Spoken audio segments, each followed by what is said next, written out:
Hi, and welcome to This is Ibrox. My name's Tommy McIntyre, and I am joined by Liverpool University lecturer, His Excellency of the XL, and host alongside Kevin Hunter-Day of the Price of Football podcast, Kieran Maguire. Kieran, good to see you again, buddy. Good to see you, Tommy, as well. It's a sunny day, so I've actually had to go and put the blinds down. So that's why there's some strange light reflecting off my head at present. Is that what we're going with? That's fine. I'm not gonna push you on that at all. And here I'm bathed in I put the books in the background just to remind people this is a room, because I think with the decor it looks like a cell, and a very, very small cell at that, to be honest with you. I don't know what I've done wrong at the This is Ibrox towers to be put into the cell for a while, but it's nice to be back doing podcasts. I've not been on camera for a while. What's happening in your part of the world? Well, I'm in the unusual position of supporting Brighton when we're not yet in a relegation fight. So it's been a very strange start to the season for us. But it's great to be back with live football. Even when you're rubbish. The ability to let them know that they're rubbish is still something that I've actually found out I've missed quite a lot. Right, and I'm sure it goes the same for Scottish League as well and Rangers. I'm sure the officials, the linesmen, people, the referees, etc., have wished for fans to be back in so they could understand exactly how they feel about the performance. I should say, before we go on to a topic that unites Glasgow, which is the fascination with Rangers accounts, draws together every member of Scottish society and definitely at least one other fan base other than Rangers. Is Brighton, in terms of Potter, I see that there's a growing conversation about him being a potential England manager one day. I'm interested in your view on that. I think he ticks a lot of boxes as far as the English FA are concerned. He is, first of all, he's English, and there's not that many of them about in the Premier League. He is non-controversial. He's a thoroughly nice guy, but tactically he really has changed us. He's improved us, and I think that might go down well with the FA. He's got all of his badges, in the sense that England appear to be a bit like Manchester United in the sense that they've got lots of good individual players, but they don't necessarily seem to have a strategy as a team. And what Potter has done with us is that we are bigger than the sum of the parts, if you know what I mean. So he's getting 11s out of 10s, out of decent but non-spectacular players. Yeah, no, I get that, and I've always had that feeling about England as well, although I would sense they're not in as much disarray as Manchester United, and everybody feels sorry for Man United, obviously, having gone through these difficult times. So swiftly moving on, thought I'd give you a softball question there to begin with about Brighton, buddy.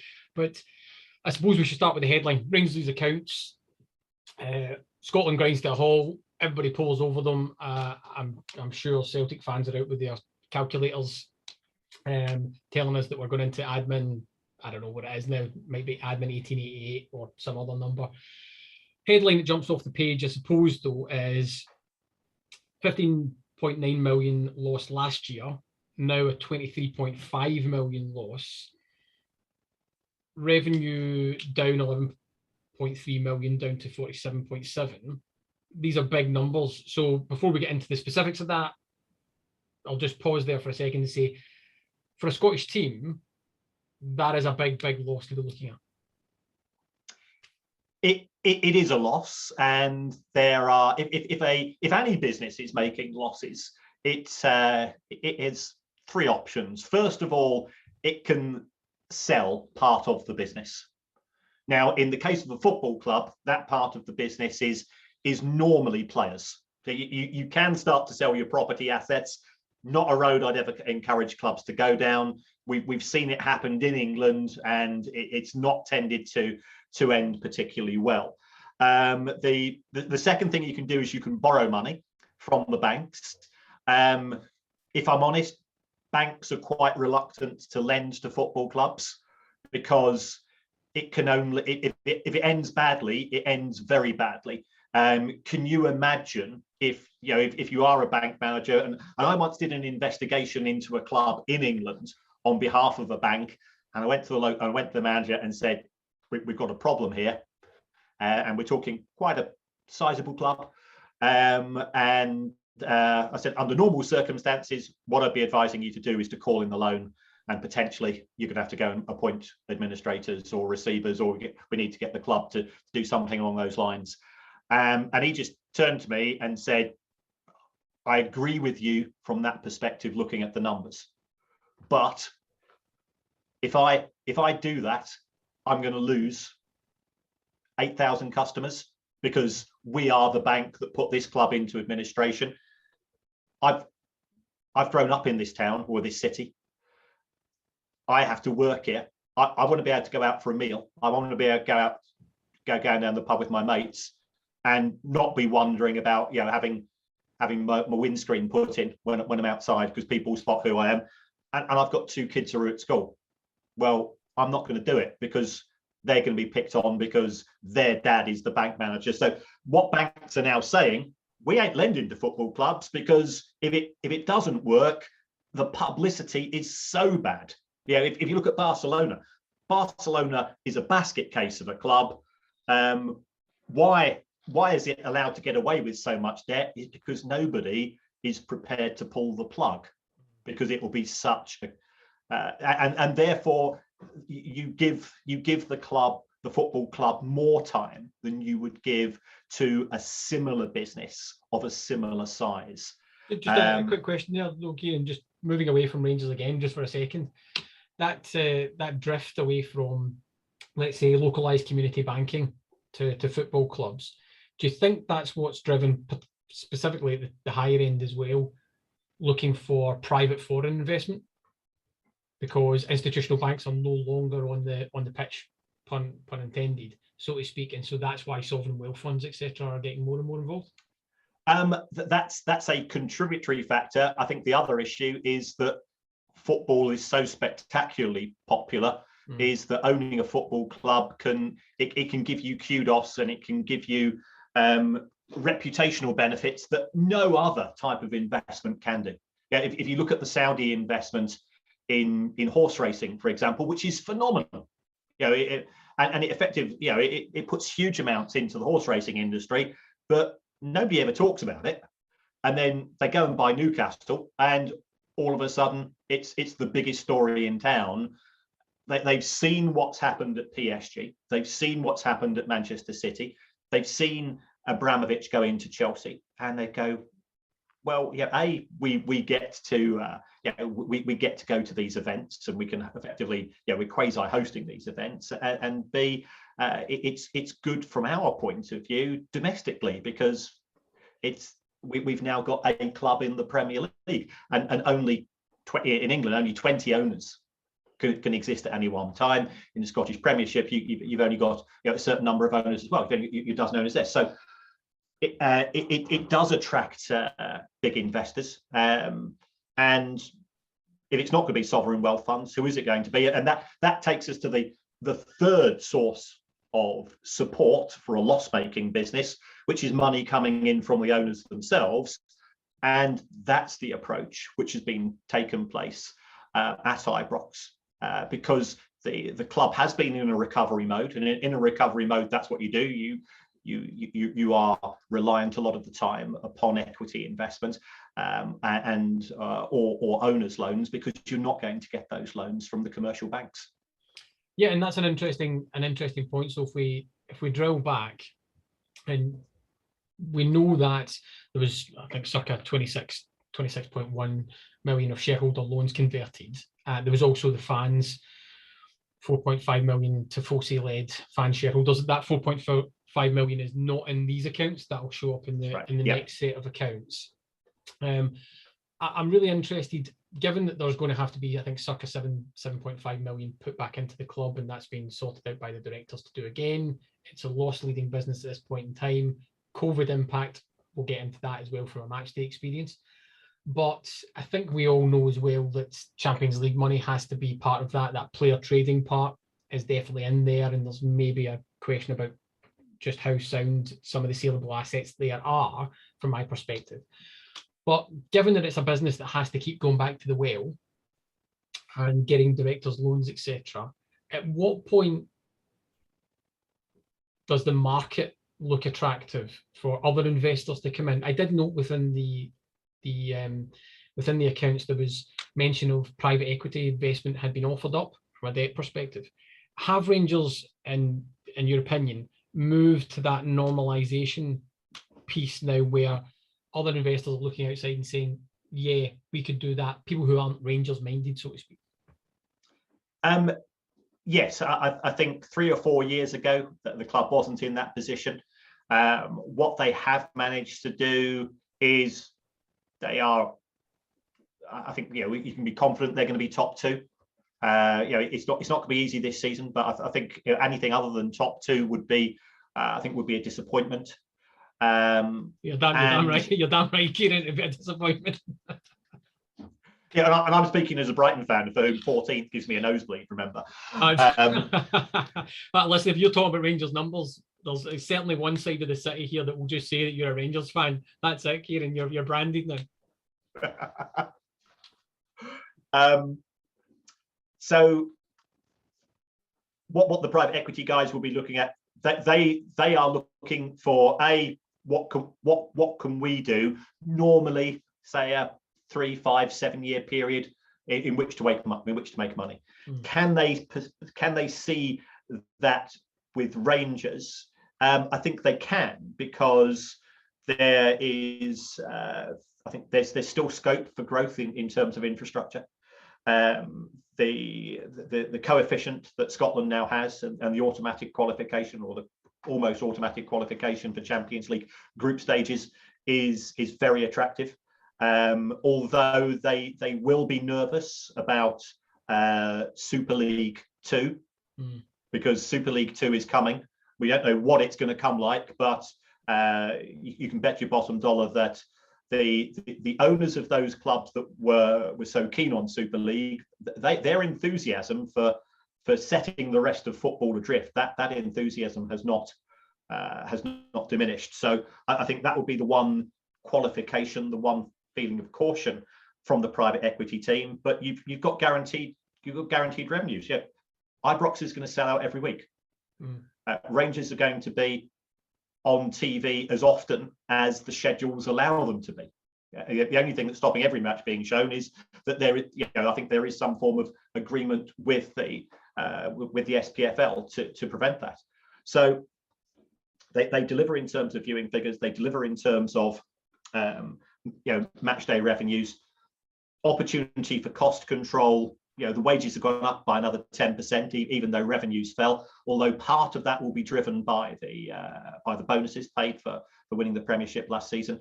There is a degree of attraction. It's not as attractive as some of the clubs in England, but those clubs are actually in a stronger position to resist private equity, because private equity, they don't love football. They don't even like football. They don't even know what shape of football is.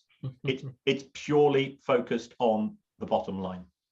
Yeah, I think anybody should be very, very wary of vulture capital funds coming in. It seems fantastic from the outset, but as you well know, and as I well know, once they're in the door, everything starts to become just a cost basis, and that's all they care about. I think Newcastle, to a certain extent, prior to their sale, were a good example of somebody taking that position. I just need to maintain being in this league, nothing else, nothing more. Let's all move on.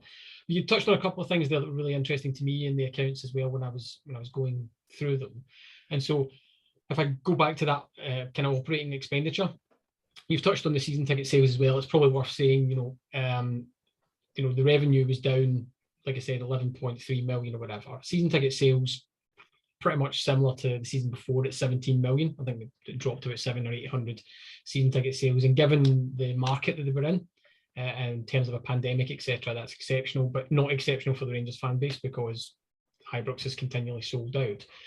But if we then look at the operating expenditure to that income now, even in a good year, so not the COVID struck off year that we're talking about, where that was sort of 70% of revenue. If you're looking at about 57 to 60% of our operating expenditure is taken up by first team costs alone. And that's before you pour in other costs, which went up to 14.2 million as well. First team costs sitting at 33.5 million. That's concerning to me. And I would sense that anybody looking from the outside, even whilst retail deals are growing, and we'll touch on that in a moment as well, Rangers aren't in a position, unless there is stellar player trading, to be able to maintain that type of cost income ratio. No, they're not.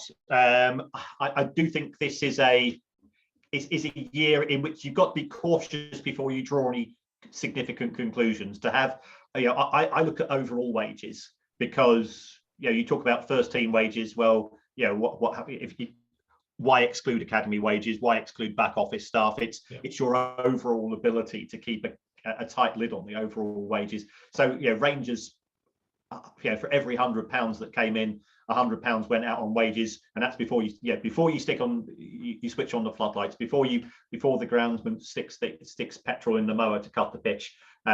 You've already got no profits. So that's not sustainable.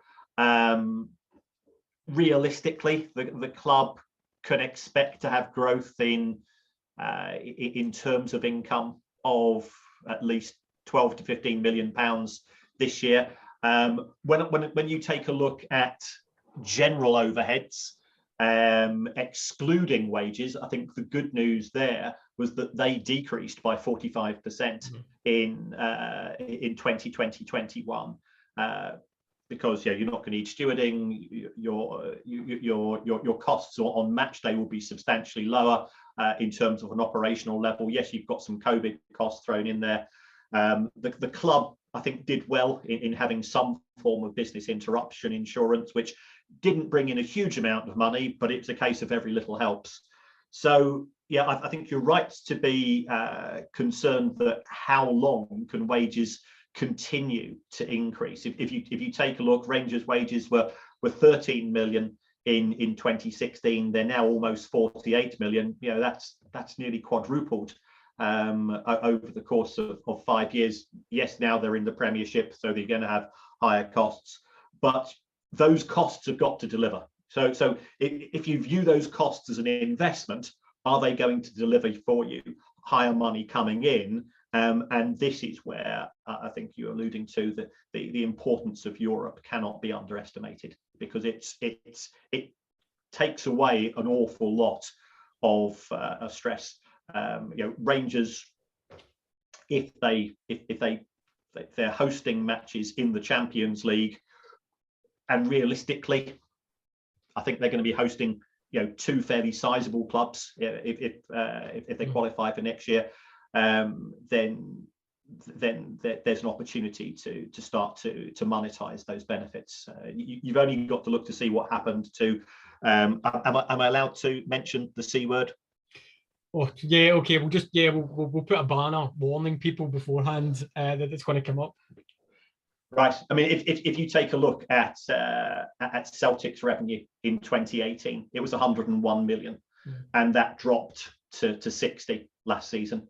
Now, again, there was a COVID impact, but it wasn't 40 million pounds worth of impact. So it just shows the huge importance of European football, which is a double-edged sword. It's great if you do get it. Equally, it's a kick in the teeth if you don't. Yeah, and that's as you say, it's double-edged sword. It's a hurtful addiction, so to speak, that you build your club looking to get into it, and then if you don't do it, you have to cut your cloth accordingly, which is slightly harder for a Scottish club than it is for, let's say, a club down south or anything like that as well. And certainly getting knocked out of potential Champions League by Malmo this season was a real big blow and a big failure in terms of on and off the pitch. In terms of what we were looking to do and investment into the squad and upkeep, etc. as well. I am quite interested there though in terms of going into that European arena and looking at the matchday operations that had obviously failed during the COVID pandemic as well. If we look at that European income, which was down from 20.7 million to 11.7, as you've touched on, crowds, all that type of thing, match day spend being in there because of the COVID pandemic not being allowed. It looks to me from reading the figures, and obviously it doesn't jump out, but it looks to me that Rangers are certainly in and of themselves believing that they should build themselves internally as a Champions League club and take that chance at this point in time, based on the fact that the winners of this season's league would go directly in. That seems to be the belief of Rangers at a boardroom level. I think that's, I would describe it as desirable but not essential. The way I read the budget was that they are anticipating a minimum of the Europa League for next season. And that's formed the basis of their budget. If they get into the Champions League, then they've got, I love a spreadsheet. I always keep 3 or 4 different scenarios on every spreadsheet when I'm looking at forecasting, and I'm sure Rangers will have done something similar. I know that at Manchester United, for example, their annual budget is based on getting into the last 16 of the Champions League, and anything that goes beyond that is treated as bonus money, which effectively goes into the pot. I suspect from, and I've read that the same contents as yourself from the chairman and so on, is that they are budgeting for next season because they don't want to be cocky and they don't want to put the club into a position of financial distress. That they will have budgeted for Europa League group stages, and they will also be aware of the difference that qualifying for the Champions League can make, and that will be something which they will be communicating to the management and recruitment team. This is what we think your budget's going to be for next summer. However, win us the Premiership, and we'll come and we'll have a further discussion. Yeah, and it's one of the key points that I wanted to drill out there, because obviously Rangers'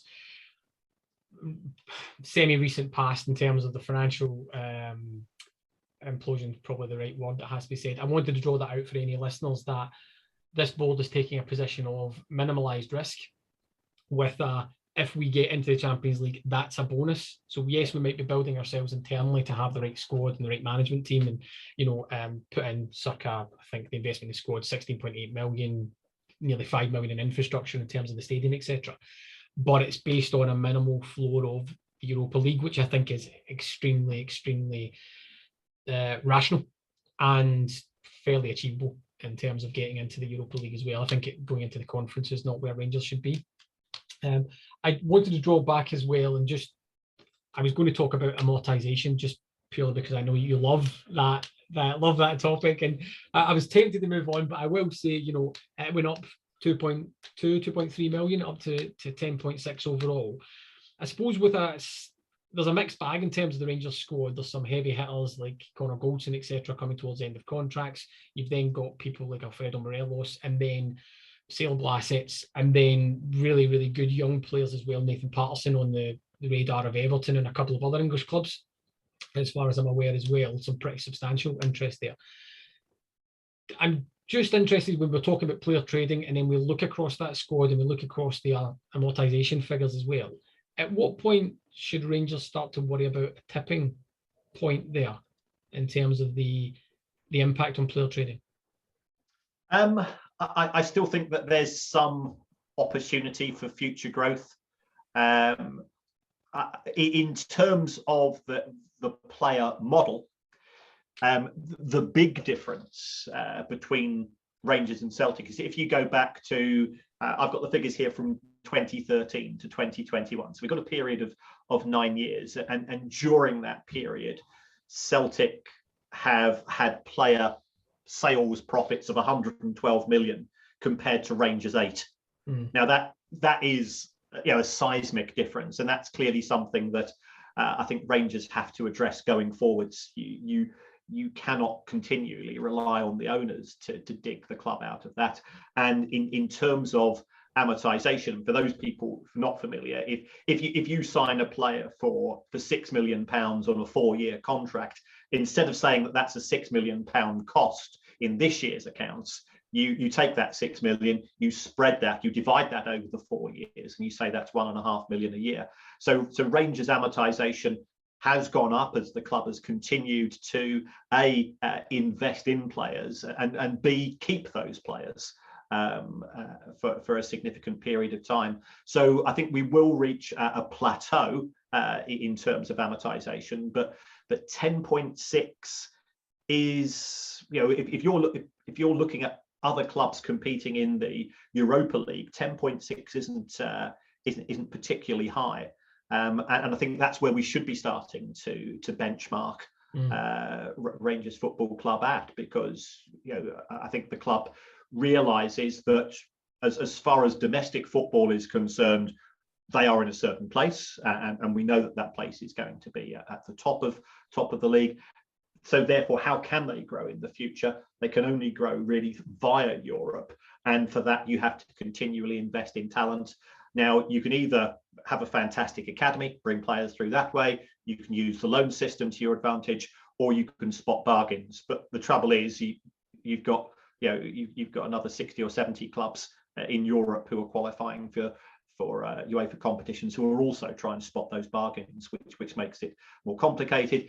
We then have a Brexit factor, and regardless of where people's views are on Brexit, and as far as I'm concerned, that's an issue which has been parked.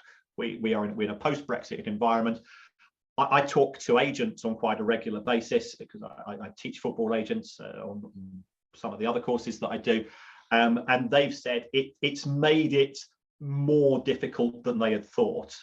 They were quite relaxed initially, and for a club such as Rangers, who would be looking to scout from within Europe to pick up bargains there, it's now trickier, because you've got to go through the points-based system. You've got to put forward what's referred to as a governing body endorsement and get the Home Office to sign off on that, and that's just made what's already a challenge a bit more challenging. And I think therefore perhaps Rangers will be looking more to recruit from the domestic markets as a result. And the problem with recruiting domestically is sometimes you have to pay a premium for that. Yeah, I think you're right. It's reminiscent of the old work permit system. Have you played, what was it, 75% of your national games or something like that, your country's games?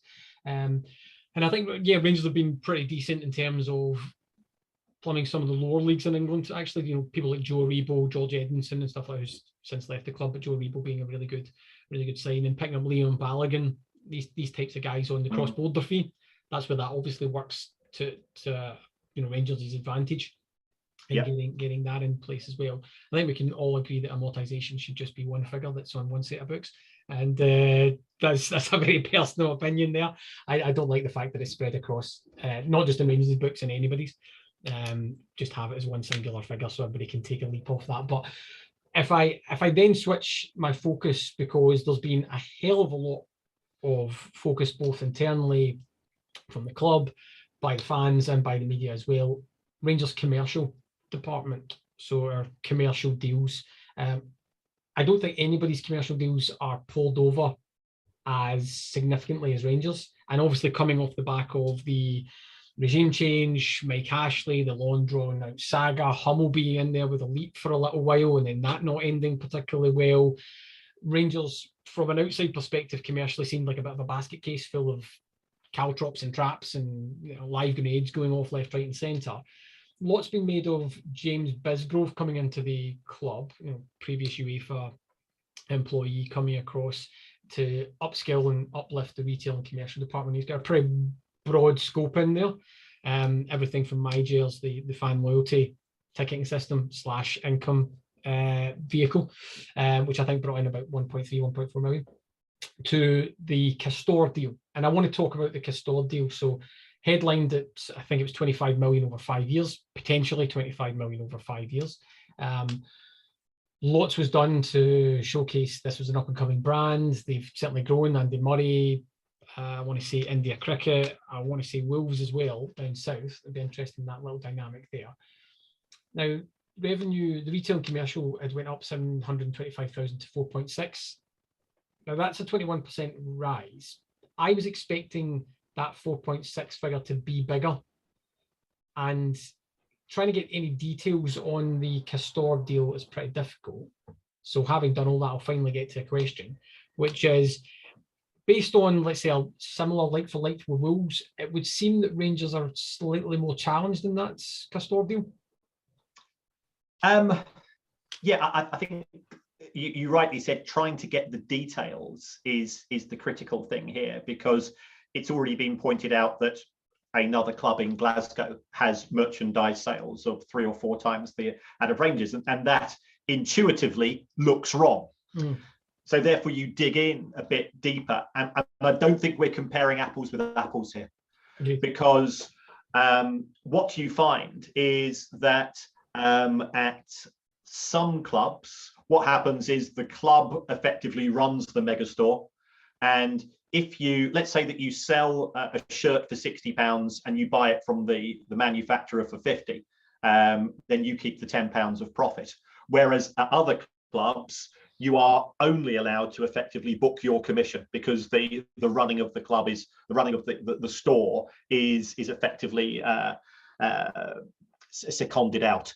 So I suspect it's more to do with the way that the numbers are being presented, because I intuitively anticipated the same as you, Tommy, that it was a successful year for Rangers. We know that they sold huge numbers of kits. It was a new brand. Rangers are very much the poster boy of Castoria. They were the flagship club. I think they still are the flagship club in my opinion. And therefore that figure did look low, but I think that's their profit on merchandising. And there's another element to merchandising as well, is that the clubs, they get a flat fee from the manufacturer, and then they get a percentage on top for every unit sold. So I don't want to go too far back into England, but Manchester United get 75 million a year flat fee from Adidas. And if you take a look at their total merchandise income, I think it was something like 79. So they actually only made £4 million in commission themselves. So Rangers figure, does that 4.6 million figure that's been quoted, does that include the flat fee? Is that just the commission? I suspect it's the way that it's been accounted for. It is perhaps understating the volume of content that's been sold. And those people are saying, well, Celtic are selling 4 times as many shirts as Rangers. That I don't think that is the case at all. It's more to do with how do you recognise the revenue, and it's accounting nerdiness more than anything else. Yeah, I was at a similar place. It's nice to hear that played back in terms of I thought it was maybe just the representation of the numbers, and it wasn't as black and white as that, because that jumped off the page at me, and I think there's a better news story in there. That said, it would be nice to have some of the details sometimes to be able to flesh that out, given the history. It will certainly be interesting to see what the number looks like in the next set of accounts. I think that will probably tell us what we need to be able to get round through some of that as well. I was just blinking as well when you were saying the Man U 75 million flat fee figure, which in comparison to the numbers we're talking about here at Rangers, certainly puts it in perspective. We're talking about a 23.5 million loss, a revenue of 47.7, and there's Man United getting a 75 million pound flat fee. And yes, I understand the Premiership point to all that, but yeah, it's not even fruits anymore that we're comparing. It's different things altogether. I'm conscious of your time as always, Kieran. You're very kind to sit down and speak to me. So I'll start to do what I usually do in our chats, which is wrap it up. Say I'm wrapping it up 20 minutes from the end, but I'll definitely wrap it up for one time, which is we've seen some of the commercial aspects, and we've also seen retail etc. up from 7 million to 9.3, that seems to me that there was some more positivity in the Rangers fan base on that. I think that's limited positivity in a pandemic, to be honest with you. I was expecting a slightly better number in there too. What I was really interested with was the Maguire's point. So 1.3, 1.4 million, that's derived. And there's been big play from the club that this money goes directly into the first team costs as well. Now, fan ticketing and infrastructure and fan ticketing is a thing with Rangers. ticketing website's pretty awful, it has to be said. That MyJail system just seems like a income catcher for me. And I'm just interested in that. Are you seeing across other clubs that's how they're deriving further income from fans? Because I can only imagine this is phase 1 or phase 2 of MyJails, and then it'll slowly start to be you can't interact with the club directly unless you use MyJails. Much like if you want to be any part of media, you have to pay them 10, 25,000 to do that. Everything's an income catcher. Yes, yeah, it certainly is the case. It depends upon it's a supply and demand issue, Tommy. If you have a big fan base, and Rangers do, then they're going to more than sell out Ibrox every week. So the club is in a position to introduce an additional barrier to slow down the process of people buying tickets, and that can be in the form of a membership scheme. We see that south of the border. I know I work at the University of Liverpool and Liverpool Football Club. Their model is that they only have Rangers season tickets are 45,000, close to 42,000, is it? Yeah, so it depends. There's not much variation, it has to be said. But yeah, if you take, there's very limited capacity for normal sales. With that, it's a very, very, very, very long waiting list when it comes to the season tickets. Right. See, at Liverpool, they've got a 54,000 capacity stadium. They only sell 27,000 season tickets, and they have 27. 3,000 go to the away fans, so they're selling 25,000 tickets per match. So they've got a very, very lucrative membership scheme, and tickets only go on sale twice a year. And I've got friends who are, first of all, you've got to be a member before you even get the opportunity. So you have to buy a ticket to get the opportunity to buy a ticket. You then have to queue for 4 or 5 hours, and then you end up either with no ticket or the coveted Burnley at home at 12:30 on a Sunday. So it generates a lot of money for the club. And the clubs are aware of this, so they like to say it's engagement. It is monetization of the fans, and monetization is a horrible word because I'm a football fan. I'm same as you. It's pies, meeting up with your mates before the match, and to know that you are seen as just a revenue stream.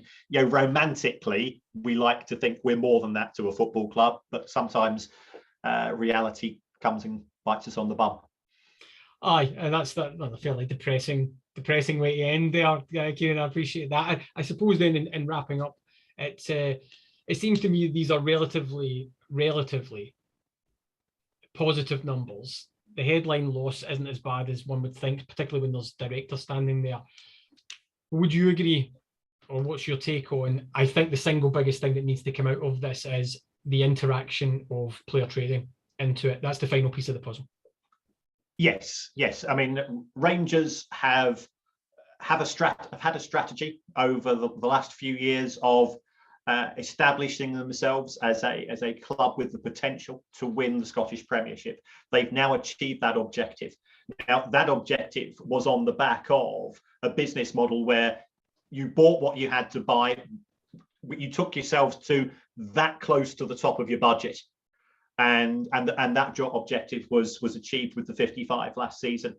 Going forwards, the directors, the owners of Rangers Football Club, they are not Abramovich's.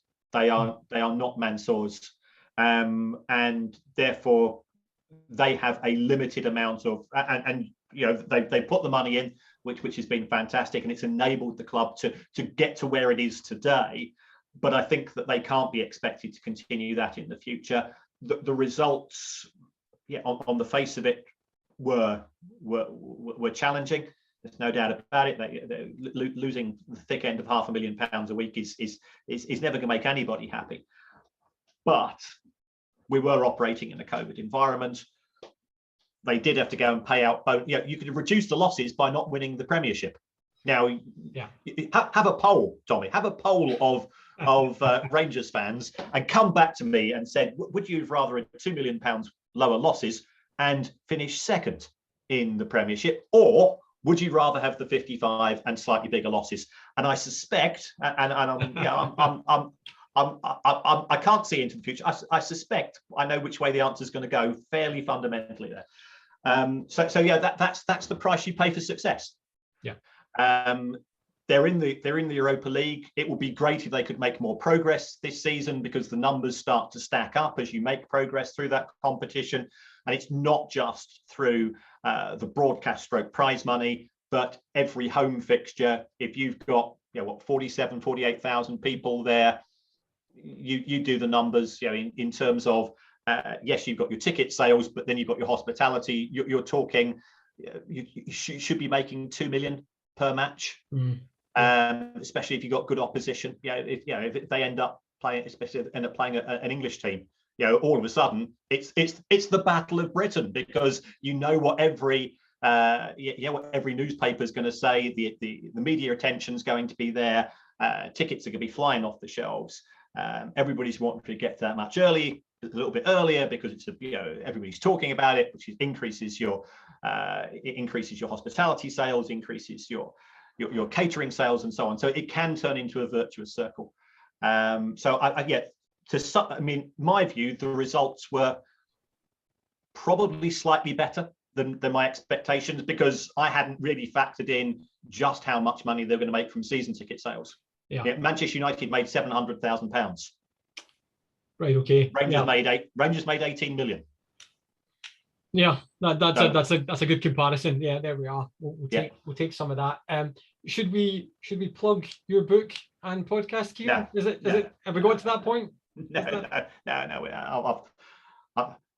The book's boring, and the podcast's obscene. So I couldn't recommend it to anybody, especially if you listen to today's episode. Yes, I can back out the second point there. I'm definitely not agreeing with you. The book is boring, though. It is definitely not, and it's fantastic. I would say to anybody, track it down, and you'll be able to find it. Where can people get you in the Price of Football on Twitter? I am at Kieran Maguire on Twitter. I just do numbers and smutty jokes. That's listen, end of the PR football is quite true. I'm going to take this opportunity to not plug my Rangers 101 book. There we go. See, I've walked right past it, Kieran. I'm just not good at that type of thing. What I would say, though, is thank you so much for joining me yet again. This is Ibrox. Bye for now.